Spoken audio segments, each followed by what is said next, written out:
My name is Dan Hosier. I'm an amateur trick shot artist, and these are the level 2 stroke shots.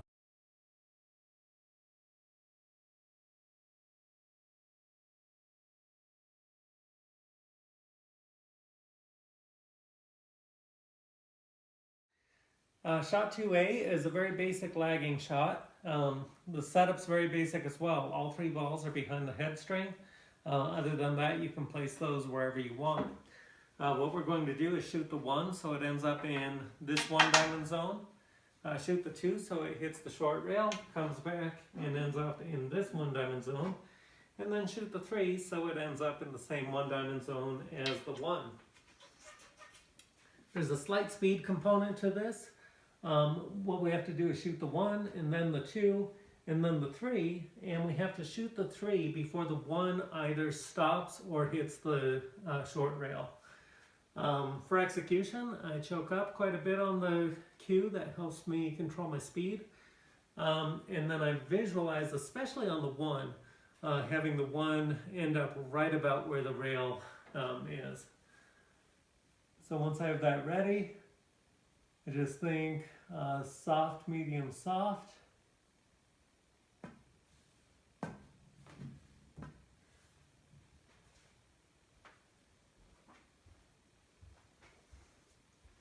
And that's pretty much the shot. Now, with all trick shots, unless otherwise specified, when you set up a ball, it has to be completely within the zone. But when a ball has to land in a zone, it's actually good enough for it to be any part of the ball in that zone. So this would be a good one. I wouldn't be most proud of it, but this would be a good one because the 3 is definitely in the zone, even though less than half of it is.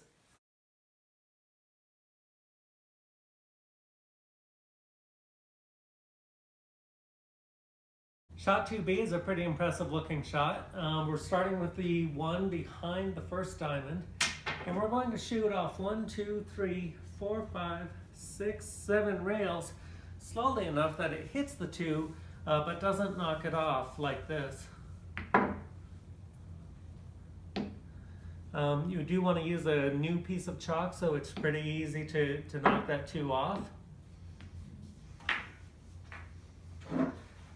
And when I shoot this shot, I shoot with a lot of low and a lot of and a little bit of left.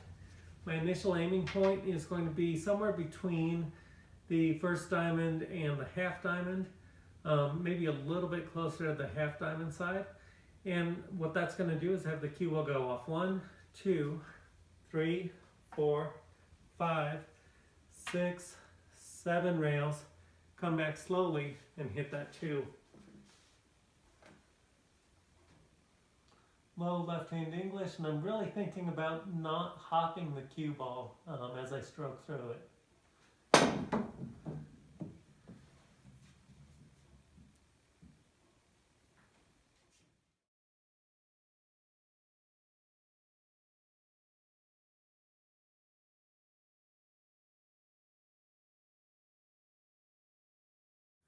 With shot 2C, we're going to lag 4 balls, 3 rails around the table, so that they go from this 1 diamond by 1 diamond zone to this 1 diamond by 1 diamond zone. So what we're going to do is just find our point for the 1, which for me is about halfway between these diamonds, between the first and second diamond, with a little bit of running English, and just shoot all 4. Now there is a speed component. As you shoot that, you have to shoot the 2, 3, and 4 so they go in front of the 1 rather than behind the 1. Other than that, it's just stand up and shoot it.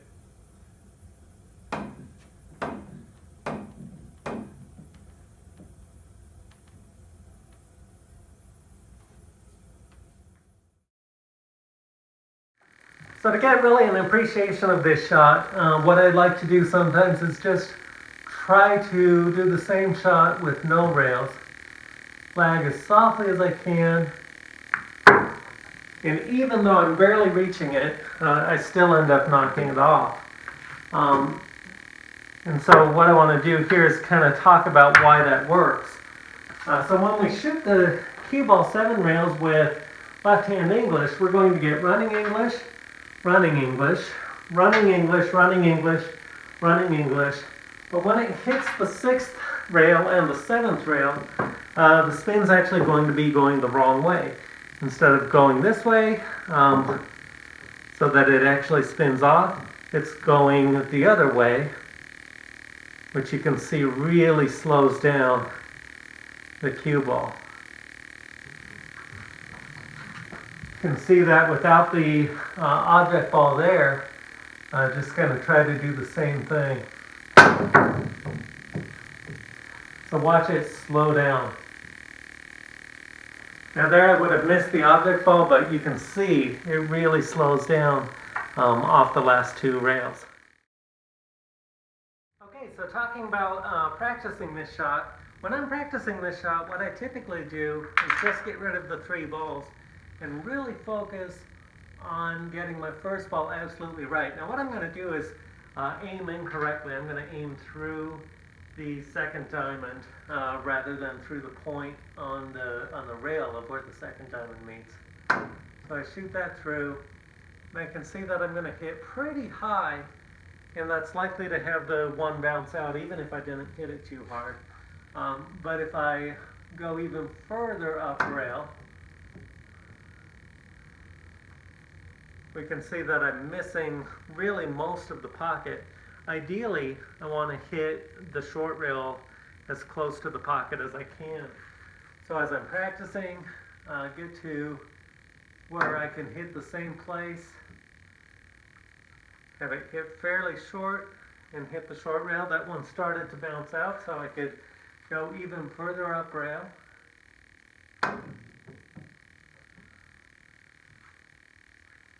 That was too much. And one more right in between those last 2.